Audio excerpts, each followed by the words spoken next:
അടിയന്തരാവസ്ഥ കഴിഞ്ഞുള്ള തെരഞ്ഞെടുപ്പിൽ 1977 ഇന്ത്യയിലാകെ കോൺഗ്രസ് തകർന്നപ്പോ ഈ കേരളത്തിൽ മാത്രം കോൺഗ്രസ് അധികാരത്തിൽ വന്നു. എന്റെ ഓർമ്മ തെറ്റിയിട്ടില്ലെങ്കിൽ അവരൊരു 114 സീറ്റോടു കൂടിയാണ് അധികാരത്തിൽ വന്നത് എന്നാണ് എന്റെ ധാരണ. നമ്മുടെ പാർട്ടിക്ക് 17 സീറ്റ് മാത്രമാണ് ഉണ്ടായിരുന്നത്. അന്ന് പലരും പറഞ്ഞ ഒരു കാര്യമുണ്ട്, ഇനി കമ്മ്യൂണിസ്റ്റ് പാർട്ടി അധികാരത്തിലേക്ക് തിരിച്ചു വരില്ല. എ.കെ. ആന്റണി കേരളത്തിന്റെ മുഖ്യമന്ത്രിയായ ഒരു കാലമുണ്ട്. അന്ന് ആന്റണി പറഞ്ഞ ഒരു കാര്യമുണ്ട്, ഇനിയൊരു 100 വർഷത്തേക്ക് കേരളത്തിൽ കമ്മ്യൂണിസ്റ്റ് പാർട്ടി അധികാരത്തിൽ വരില്ല. അത് പറഞ്ഞ ആന്റണിയുടെ ഭരണകാലം കഴിഞ്ഞ 5 വർഷത്തിനുള്ളിൽ കമ്മ്യൂണിസ്റ്റ് പാർട്ടി അധികാരത്തിൽ വന്നു. പിന്നീട് മാറിയും മറിഞ്ഞും ഇടതുപക്ഷവും വലതുപക്ഷവും ഈ കേരളം ഭരിച്ചു. ജീവിച്ചിരിക്കുന്ന ആന്റണിയുടെ കൺമുമ്പിലൂടെ 2016-ലും 2021-ലും തുടർച്ചയായി 10 വർഷം പാർട്ടി ഭരിച്ചു. ഇവിടെ കമ്മ്യൂണിസ്റ്റ് പാർട്ടി അധികാരത്തിൽ വന്നാൽ ഞാൻ ആത്മഹത്യ ചെയ്യും എന്ന് പറഞ്ഞ് നമുക്ക് വലിയ പ്രതീക്ഷ നൽകിയ ഒരു മനുഷ്യനുണ്ട്. നമ്മളെ ഏറ്റവും കൂടുതൽ കടന്നാക്രമിക്കുന്ന മലയാള മനോരമയുടെ സ്ഥാപക നേതാവ് മാമമ്മ. അദ്ദേഹം പറഞ്ഞു, കമ്മ്യൂണിസ്റ്റ് പാർട്ടി അധികാരത്തിൽ വന്നാൽ ഞാൻ ആത്മഹത്യ ചെയ്യും. നമുക്ക് വലിയ പ്രതീക്ഷയായിരുന്നു, കാരണം ആ രൂപത്തിൽ കമ്മ്യൂണിസ്റ്റ് പാർട്ടിയെ ആക്രമിക്കുന്ന ഒരാൾ അവസാനിച്ചു കിട്ടില്ല. പക്ഷെ അയാൾ വാക്ക് പാലിച്ചില്ല. 57 അയാളുടെ കൺമുമ്പിൽ നമ്മൾ അധികാരത്തിൽ വന്നു. പിന്നീട് നിരവധി തവണ ഈ പാർട്ടി മാമമ്മാപ്പിള ജീവിച്ചിരിക്കുന്ന കാലത്ത് അധികാരത്തിൽ വന്നു. അവരാരും ആത്മഹത്യ ചെയ്തില്ല. എന്നാൽ പാർട്ടി അതിന്റെ മുന്നോട്ടുള്ള പ്രയാണം തുടരുകയും. ഇവിടെ ഇപ്പൊ സഖാവ് പറഞ്ഞു, നമ്മള് കഴിഞ്ഞ 10 വർഷം ഭരിച്ചപ്പോ നമ്മളുണ്ടാക്കിയ നേട്ടങ്ങൾ വിശദീകരിക്കാൻ നിന്നാൽ അത് മാത്രം പറയേണ്ടത്, ഞാൻ അതിലേക്കൊന്നും കടക്കുന്നില്ല. നമ്മളത് തെരഞ്ഞെടുപ്പിൽ ആളുകളോട് പറഞ്ഞു, നമ്മൾ ഉണ്ടാക്കിയ നേട്ടങ്ങൾ, വികസനങ്ങൾ എല്ലാം നാട്ടിൽ പറഞ്ഞു. പക്ഷെ നാട് ചർച്ച ചെയ്തത് അതൊന്നുമില്ല. മൈക്ക് ഓപ്പറേറ്ററോട് ചൂടായി, വീട്ടിൽ പോയി ചോദിച്ചാൽ മതി, ഇങ്ങനെയുള്ള ചില വാക്കുകളുടെ മുകളിൽ മാധ്യമങ്ങൾ ഉണ്ടാക്കിയ ചില നരേഷന്റെ പുറകിൽ നമ്മുടെ ആളുകൾ. എന്നാൽ നമ്മുടെ നേതാക്കളുടെ അടുത്തും ചില പ്രസ്താവനകൾക്ക് തെറ്റു വന്നിട്ടില്ലേ? ഉണ്ട്. അതാണല്ലോ പാർട്ടി ഇപ്പോ താഴെ തട്ടിലുള്ള ആളുകളിലേക്ക് വരെ ചർച്ച നടത്തിയിട്ട് തെറ്റു പറ്റിയിട്ടുണ്ട്, തിരുത്തേണ്ടതുണ്ട്, സ്ഥാനാർത്ഥി നിർണയത്തിൽ തെറ്റു പറ്റിയിട്ടുണ്ട്, പാളിച്ചുണ്ട്, ഇതെല്ലാം ചർച്ച ചെയ്തല്ലേ. ഞാൻ അതിന്റെ വിശദീകരണത്തിലേക്ക് ഒന്നും കടക്കുന്നില്ല. പക്ഷെ നിങ്ങൾ മനസ്സിലാക്കേണ്ട ഒരു കാര്യം, കമ്മ്യൂണിസ്റ്റ് പാർട്ടിയെ സംബന്ധിച്ചിടത്തോളം തെരഞ്ഞെടുപ്പിൽ മത്സരിക്കുക, അധികാരത്തിൽ വരിക എന്നുള്ളതല്ല അതിന്റെ ലക്ഷ്യം. ഞാൻ മനസ്സിലാക്കുന്നത് 50-കൾ മുതൽ കമ്മ്യൂണിസ്റ്റ് പാർട്ടിയിൽ പ്രവർത്തിക്കുന്ന ആളാണ് പൊക്കൻ സഖാവ്. അദ്ദേഹത്തിന്റെ പ്രായം, കാലവും, ഇവിടെ ഭൂമി സമരത്തിനൊക്കെ പങ്കെടുത്ത കഥയൊക്കെ പറഞ്ഞു ഉണ്ട്. അന്നൊരിക്കലും ഒരു കമ്മ്യൂണിസ്റ്റ് പാർട്ടിക്കാരന്റെ മനസ്സിൽ അധികാരത്തിൽ വരുന്ന കഥയില്ല. എന്നാൽ അത്ഭുതകരമായ ഒരു കാര്യമുണ്ട്. 1956 നവംബർ മാസം 1-ാം തീയതി ഉണ്ടാക്കിയ ഈ കേരളത്തിൽ ആദ്യത്തെ മന്ത്രിസഭ രൂപീകരിച്ചത് കമ്മ്യൂണിസ്റ്റുകാർ. നമുക്കന്ന് ജനങ്ങളോട് പറയാൻ പ്രകടന പത്രിക ഉണ്ടായില്ല. ഇപ്പൊ നമുക്ക് ഈ തെരഞ്ഞെടുപ്പിൽ നമ്മൾ പ്രകടന പത്രിക അവതരിപ്പിച്ചു. ചില പാർട്ടിക്കാരൊക്കെ പറയും, എന്ത് പ്രകടന പത്രിക, പ്രകടന പത്രികയിൽ എന്തും പറയും, ആരെങ്കിലും ഒന്ന് നടപ്പിലാക്കാറുണ്ട്. നമ്മൾ പ്രകടന പത്രിക മാത്രം പറഞ്ഞ പാർട്ടിയല്ല. ഭരണം കഴിഞ്ഞ് 5 വർഷത്തെ കാലാവധി കഴിഞ്ഞപ്പോൾ നമ്മൾ പ്രോഗ്രസ് റിപ്പോർട്ട് ഓർക്കുന്നുണ്ട്? ഞങ്ങളൊക്കെ ഇവിടെ പഠിച്ചവർക്കൊക്കെ ഓർമ്മയുണ്ടോ? നമ്മൾ 10-ാം ക്ലാസ് പഠിച്ചപ്പോ ഒരു പ്രോഗ്രസ് കാർഡ് ഉണ്ടായിരുന്നു സ്കൂളിൽ, ഇല്ലേ? ആ പ്രോഗ്രസ് കാർഡ് വീട്ടിൽ കൊണ്ടുവന്ന് രക്ഷിതാവിനോട് ഒപ്പിടി വെച്ചിട്ട് കൊടുക്കണം. എനിക്കതിൽ വലിയൊരു പ്രശ്നം ഉണ്ടായി. എന്താ പ്രശ്നം അറിയില്ല. ഈ പ്രോഗ്രസ് കാർഡിന്റെ അടിയിലൊരു വരയുണ്ട്, അടിയിൽ ഒരു അറിയിപ്പ്, NB, ചുവന്ന വര പരാജയത്തെ സൂചിപ്പിക്കുന്നു. ദൗർഭാഗ്യവശാൽ ആ വര നന്നായി കിട്ടിയ ഒരാളാണ് ഞാൻ. ഇതും കൊണ്ടുപോയാൽ വാപ്പാന്റെ അടുത്ത് നിന്ന് ഒപ്പ് കിട്ടൂല. ബുദ്ധിപൂർവം ആ ഭാഗം മടക്കി വെച്ച്, അങ്ങനെ ഒരു ഭാഗമില്ലാതെ പാവം എന്റെ വാപ്പയെ പറ്റിച്ച് ഉപ്പ് വാങ്ങി തിരിച്ചു പോകുന്ന മഹാനാണ്. എന്നാൽ നമ്മൾ 950 പരിപാടികൾ നടപ്പിലാക്കുമെന്ന് പറഞ്ഞ് അതിൽ 915 നടപ്പിലാക്കി, ബാക്കിയുള്ളത് നടപ്പിലാക്കാൻ കഴിഞ്ഞില്ല.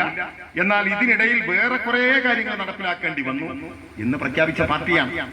എന്നാൽ നിങ്ങളൊന്ന് ആലോചിച്ച് നോക്ക്, പൊക്കൻ സഖാവൊക്കെ രാഷ്ട്രീയ പ്രവർത്തനം ആരംഭിക്കുന്ന 50-കളിൽ 1956 നവംബർ 1-നുണ്ടായ കേരളത്തിൽ 57-ലെ തെരഞ്ഞെടുപ്പിൽ കമ്മ്യൂണിസ്റ്റ് പാർട്ടി അധികാരത്തിൽ വന്നു.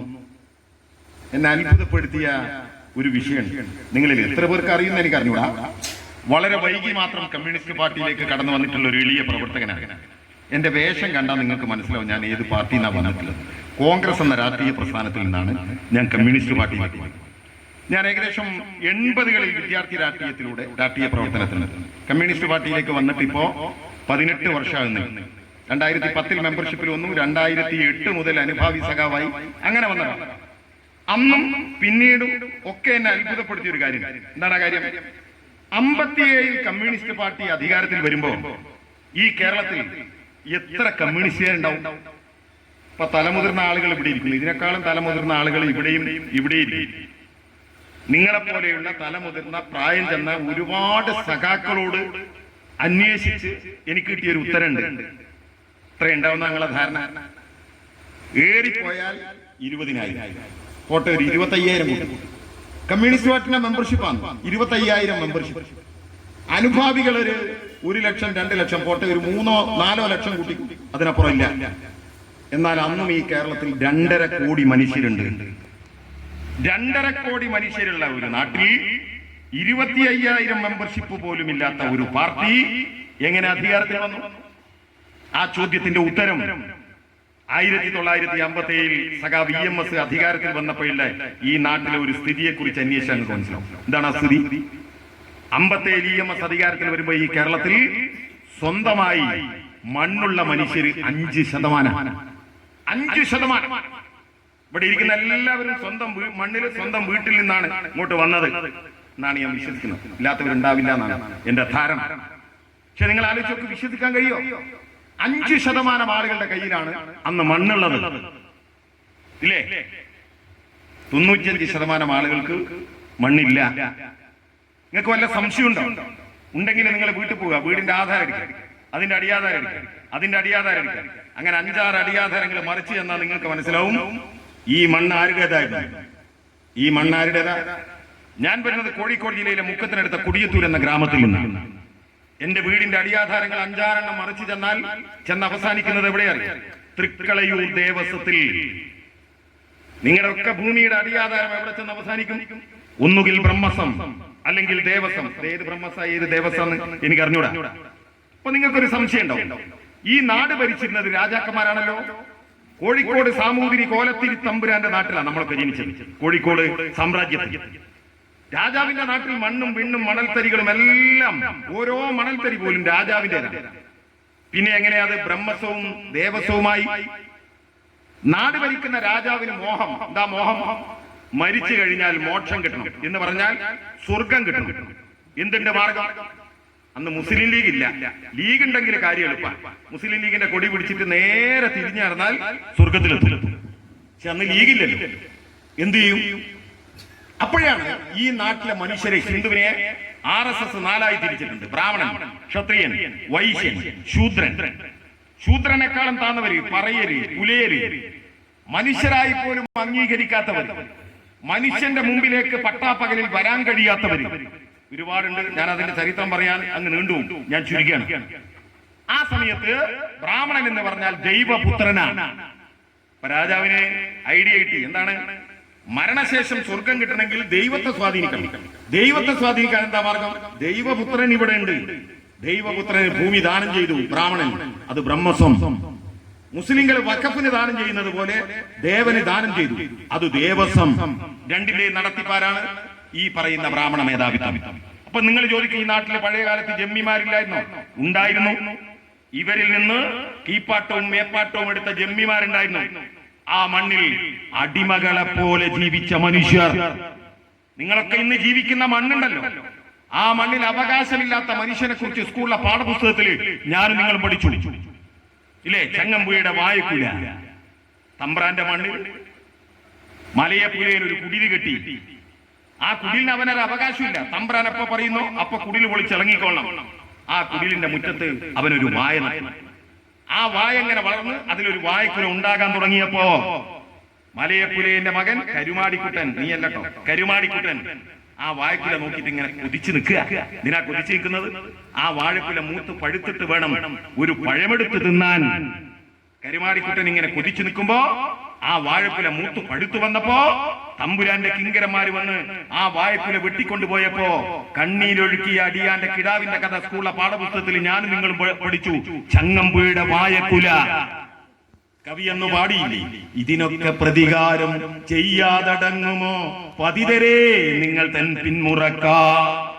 ആ പിന്മുറക്കാര് തെരുവിലിറങ്ങി. അവന്റെ മുട്ടികൾ ആകാശത്തേക്ക് ഉയർന്നു. ആ ഉയർന്ന മുട്ടികളിൽ ഒരു കൊടി പറന്നു. അതാണ് കമ്മ്യൂണിസ്റ്റ് പാർട്ടിയുടെ ചെങ്കൊടി. ആ ചെങ്കൊടി ഉയർത്തിപ്പിടിച്ചുകൊണ്ട് സമരം ചെയ്ത ആ കാലഘട്ടത്തിലെ ഒരു സഖാവിന്റെ ഓർമ്മ ദിനത്തിലാണ് നമ്മളിപ്പോ ഇവിടെ ഒരുമിച്ചിരിക്കുന്നത്. വലിയ സമരം ഇല്ലേ? പഴയ തലമുറ പാടിയ ഒരു പാട്ടുണ്ട്, പുതിയ തലമുറ ഓൾഡ് ഈസ് ഗോൾഡ് എന്ന് നമ്മൾ ഏറ്റുപാടുന്ന പാട്ട്. എന്താണ് ആ പാട്ട്? പാമ്പുകൾക്ക് മാളമുണ്ട്, പറവകൾക്ക് ആകാശമുണ്ട്, മനുഷ്യപുത്രന് തല ചായ്ക്കാൻ മണ്ണിലിടമില്ല, വിണ്ണിലിടമില്ല. ഞാൻ പാടിയതല്ല, പറഞ്ഞതാ. ഞാൻ പാടിയ ചിലപ്പോൾ ഓടിപ്പോയി. പാമ്പുകൾക്ക് മാളമുണ്ട്, പറവകൾക്ക് ആകാശമുണ്ട്. പാമ്പുകൾക്ക് മാളമുണ്ട്, പറവകൾക്ക് ആകാശമുണ്ട്, മനുഷ്യപുത്രന് തല ചായ്ക്കാൻ മണ്ണിലിടമില്ല, വിണ്ണിലിടമില്ല. കവി ഭാവനയിൽ എഴുതിയതല്ല, കൺമുമ്പിൽ കണ്ട യാഥാർത്ഥ്യങ്ങളെ ഹൃദയരക്തത്തിൽ ചാലിച്ചെഴുതിയതാണ്. അങ്ങനെയുള്ള നാട്ടില് മണ്ണിന് വേണ്ടിയുള്ള പോരാട്ടം നടന്നു. മണ്ണിന് വേണ്ടി കൊടി പിടിച്ചു കയ്യൂരും കരിവള്ളൂരും പുന്നപ്രയും വയലാറും പാടിക്കുന്നും മൊഞ്ചിയവും മൊറായും എണ്ണിയാൽ തീരാത്ത സമരപദങ്ങൾ. ആ സമരങ്ങളുടെ കാലഘട്ടത്തിലാണ് 1956 നവംബർ മാസം 1-ാം തീയതി ഞാൻ നിങ്ങളും ജീവിക്കുന്ന ഇന്നത്തെ കേരളം ഉണ്ടായത്. ഈ കേരളത്തിൽ 1957 ഏപ്രിൽ മാസത്തിൽ തെരഞ്ഞെടുപ്പ് നടക്കുന്നു. ഞാൻ പറഞ്ഞല്ലോ, പ്രകടന പത്രികയൊന്നുമില്ല.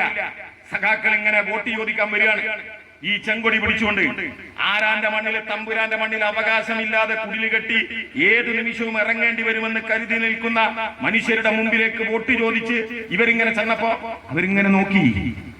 ഈ കൊടി നമ്മൾ എവിടെയാ കണ്ടത്? മണ്ണില്ലാത്ത മനുഷ്യന് വേണ്ടി നടത്തിയ സമരത്തിന്റെ മുമ്പിൽ ഈ കൊടിയുണ്ട്.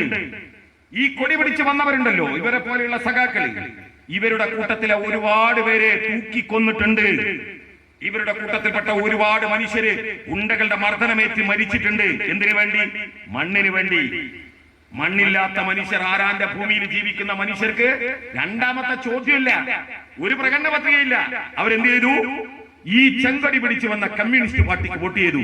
ചരിത്രത്തിൽ ആദ്യമായി, ലോക ചരിത്രത്തിൽ ആദ്യമായി ബാലറ്റ് പേപ്പറിലൂടെ സഖാവ് EMS കേരളത്തിന്റെ മുഖ്യമന്ത്രിയായി 1957 ഏപ്രിൽ മാസം 5-ാം തീയതി വെള്ളിയാഴ്ച ഉച്ച കഴിഞ്ഞ് സത്യപ്രതിജ്ഞ ചെയ്ത് അധികാരമേറ്റു.